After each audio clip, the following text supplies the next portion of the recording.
It was almost like, I can't wait for this to happen so that he can be healthy and he can grow up and put this all behind him, but at the same time handing your child over to a heart surgeon and not knowing if he's going to make it off the table is terrifying and devastating. Anthony is the light of our lives. He just does things a typical kid does, and his heart doesn't get in the way of anything.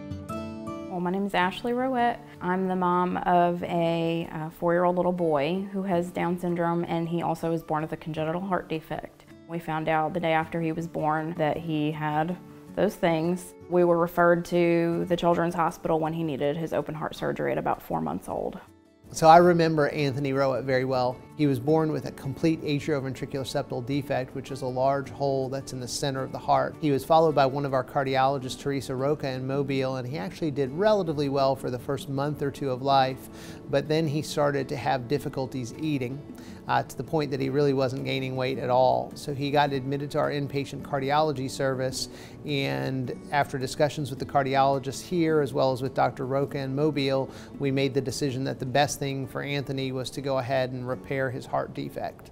I think that they were all great, especially Dr. Dable. He came in there probably every day before the heart surgery for about 4 or 5 days, explained to us every detail of the surgery, answered any questions that we had. So he really kind of made it a little bit more comforting to be able to hand him over, and I knew that he was in good hands. The first time I talked to Anthony's mom and dad, I think that they were probably pretty stressed about the whole situation.